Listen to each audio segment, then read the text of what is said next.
அனைவருக்கும் நமஸ்காரம். நாள் 14/3/2025 வெள்ளிக்கிழமை காலை ஸ்ரீ அனந்த பத்மநாப சுவாமி தீர்த்தவாரி உற்சவம் கண்டருளின். தீர்த்தவாரி என்றால் திருவிழா முடிந்ததும் சுவாமிக்கு நடைபெறும் நீராட்டு உற்சவம் என்று பொருளாகும். தீர்த்தம் என்னும் புனித நீரை பக்தர்களுக்கு வரித்தல் என்ற புனித வைபவமே தீர்த்தவாரி என்று கொண்டாடப்படுகின்றது. பொதுவாக ஒரு புனித நாளில் திருவிழா முடிந்தவுடன் விக்கிரகமானது கோவிலுடன் தொடர்புடைய நீர்நிலைக்கு கொண்டு வரப்பட்டு அங்கு பெருமானுக்கு திருமஞ்சனம் செய்து வைக்கப்படுகின்றது. பக்தர்களும் பகவானோடு சேர்ந்து அந்த புனித தீர்த்தத்தில் நீராடுகின்ற வைபவமே தீர்த்தவாரி என்று கொண்டாடப்படுகின்றது. சமஸ்கிருதத்தில் தீர்த்தம் என்றால் ஜலம் என்றும், வாரி என்றாலும் ஜலம் என்றும் பொருள்படும்.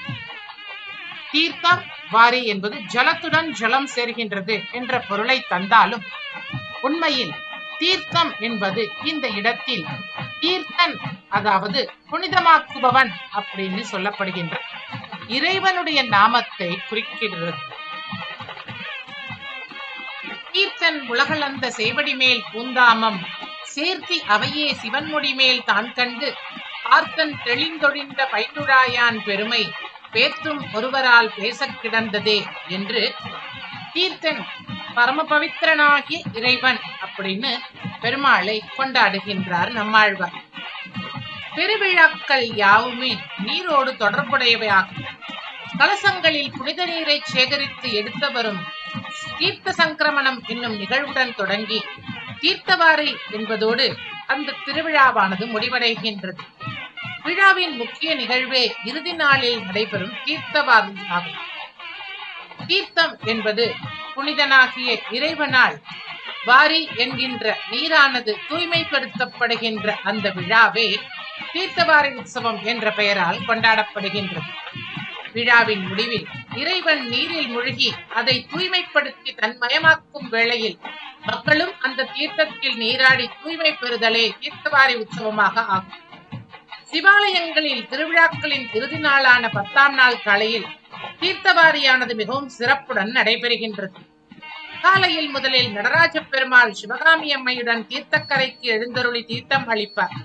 பிறகு சோமஸ்கந்த மூர்த்தி பரிவாரங்களுடன் யாகசாலைகளில் வைக்கப்பட்ட பாலிகைகளுடன் தீர்த்தக்கரைக்கு எழுந்தருள்வார். அவர் முன்னிலையில் அந்த பாலிகையில் நீரில் விடப்படும். பிறகு அஸ்திரதேவர் என்று சொல்லப்படுகின்ற அஸ்திரதேவனை ஏந்தி அர்ச்சகரானவர் நீரில் மூழ்கி எழுவார். அந்நிலையில் அந்த தீர்த்தம் சிவசக்தி மயமாவதால் அதில் முழுகுவதை பெரும் பேராக கருதுகின்றனர். தீர்த்தவாரியின் போது தீர்த்தமாடி பெருமானை வழிபட்டால்தான் திருவிழாவை கண்ட பயன் பூரணமாக கிடைக்கும் என்று நம்பப்படுகின்றது. பெரும்பாலான தீர்த்தவாரி விழாக்கள் ஆலயத்தின் முன்னுள்ள திருக்குளங்களிலேயே நடைபெறும். சிறப்பு நாட்களில் சுவாமி அருகிலுள்ள ஆறுகள் அல்லது கடலுக்கு சென்று தீர்த்தவாரி உற்சவம் கண்டருள்வார். கிரகணம், மாசிமகம், பங்குனி உத்திரம், சித்ரா பௌர்ணமி, மகோதயம் முதலிய புண்ணிய காலங்களிலும் தீர்த்தவாரி உற்சவம் கொண்டாடப்படுகின்றது. சில தலங்களில் 2 முறை தீர்த்தவாரி உற்சவம் நடைபெறுவதும் வழக்கமாகும். காவிரி கரையோரம் உள்ள திருத்தலங்களில் உள்ள இறைவன் இறைவி அனைவரும் காவேரி கரைக்கு சென்று மாசிமகத்தன்று தீர்த்தவாரி உற்சவம் கண்டருள்வது வழக்கம். திருவண்ணாமலையில் கார்த்திகை தீப பெருவிழாவின் இறுதி நாளான கார்த்திகை தீபத்தன்று அண்ணாமலையாருக்கு பதில் சுப்பிரமணிய சுவாமி வள்ளி தெய்வானையுடன் பிரம்மதீர்த்தத்தில் தீர்த்தவாரி உற்சவம் கொண்டாடுவதை இன்றும் நாம் காணலாம். ஐப்பசி மாத கடை நாள் அன்று மயிலாடுதுறைக்கு அருகிலுள்ள தலங்களில் தீர்த்தவாரி உற்சவம் மிகப்பெரிய அளவில் கொண்டாடப்படுகின்றது. இதனை கடைமுக ஸ்நானம் என்று அழைப்பர். இந்நாளில் மயிலாடுதுறையில் அருகிலுள்ள பல கோவில்களில் இருந்து சுவாமிகள் காவேரி கரைக்கு எழுந்தருளி தீர்த்தவாரி உற்சவம் கண்டருள்வது மிக விசேஷமாகும். கடைமுகத்திற்கு அடுத்த நாளும் முடவன் முழுக்கு என்று தீர்த்தவாரி உற்சவம் பல இடங்களில் கொண்டாடப்படுகின்றது. ஆடி மாதம் பூர நட்சத்திரத்தில் அம்பிகைக்கு ஆடிப்புற விழா நடைபெறும். அங்கு அதிகாலையில் அம்பிகையை அருகிலுள்ள ஆற்றுக்கோ அல்லது பெரிய குளத்திற்கோ எழுந்தருளச் செய்து அங்கு திருமஞ்சனம் நடத்தப்பெறுகின்றது. இதற்கு பூரம் ஆராட்டு என்ற பெயராகும். இது அம்பிகைக்குரிய தீர்த்தவாரி விழாவாகும். வைணவ ஆலயங்களிலும் பெருமாள் பிரம்மோற்சவம் முடியும் அன்று தீர்த்தவாரி உற்சவம் கண்டருள்கின்றார். நம்மாழ்வார் தீர்த்தவாரி உற்சவம் வைகாசி விசாக நாள், அதாவது நம்மாழ்வாரின் அவதார தினத்தன்று மிகச் சிறப்பாக கொண்டாடப்படுகின்றது. அன்றைய தினம் நம்மாழ்வாரின் விக்கிரகம் தாமிரபரணி நதிக்கு எடுத்துச் செல்லப்பட்டு அங்கே பெரும் ஆழ்வார் தாமிரபரணியில் நீராடுகின்றார். ஆழ்வார் நீராடும் பொழுது பக்தர்களும் அவரோடு சேர்ந்து நீராடி பெரும் புண்ணியத்தை பெற்றுவிடுகின்றார்கள்.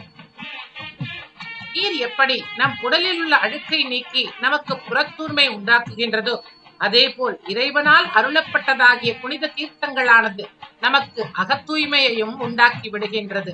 ஆகவேதான் தீர்த்தவாரி உற்சவத்தன்று மக்கள் அனைவரும் இறைவனுடன் சேர்ந்து நீராடி தங்களுடைய மன அழுக்கினை போக்கிக் கொள்வதா ஐதீகம். மதுரை சித்திரை உற்சவத்தின் போது கள்ளழகர் வைகைக்கு எழுந்தருளி தீர்த்தவாரி உற்சவம் கண்டருள்வார். பல திருக்கோவில்களில் திருக்குளத்திலோ அல்லது ஒரு பெரிய பாத்திரத்திலோ பகவானை எழுந்தருளச் செய்து தீர்த்தவாரி உற்சவம் நடைபெற்று வருகின்றது.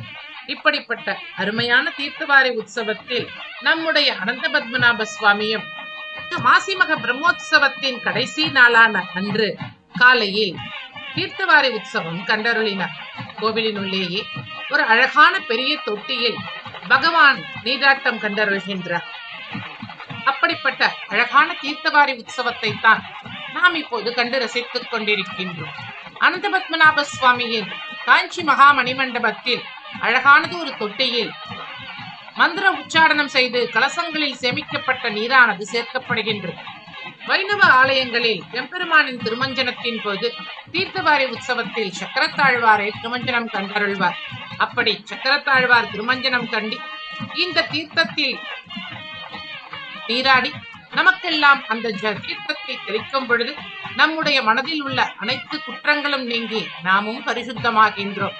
அப்படிப்பட்ட அருமையான வைபவத்தை தான் நாம் இப்போது கண்டுகளிக்கின்றோம். எம்பெருமான் திருமஞ்சனமாடிய அந்த நீரை பிரசாதமாக பெற்று நம் தலையில் தெளித்துக் கொண்டோமேயானால் நம்முடைய குற்றம் குறைகள் அனைத்தும் நீங்கிவிடும். நம் மனத்தில் உள்ள அழுக்குகளை நீக்கும் பரிசுத்தமான அந்த தீர்த்தவாரியை தான் நாம் இப்பொழுது தரிசித்துக் கொண்டிருக்கின்றோம். நம் வீட்டில் விசேஷ நிகழ்வுகள் ஏற்படும் பொழுது பாலிகை சேர்ப்பது வழக்கம். அந்த விசேஷ நிகழ்வுகள் முடிந்த பின் பாலிகையை நீரில் கரைப்பதும் வழக்கம். அதுபோல இங்கும் பெருமாளின் உற்சவம் ஆரம்பிக்கும் போது ஏற்படுத்தப்பட்ட பாலிகையானது இந்த தீர்த்தத்தில் கரைக்கப்படுகின்றது. அதன் பின்னரே தீர்த்தவாரி உற்சவமானது நடைபெறுகின்றது. அப்படிப்பட்ட அற்புதமான தீர்த்தவாரி உற்சவத்தை நாமும் தரிசித்து நம் வாழ்வில் அனைத்து குற்றங்களும் நீங்கி நலம் பெறுவோமாக.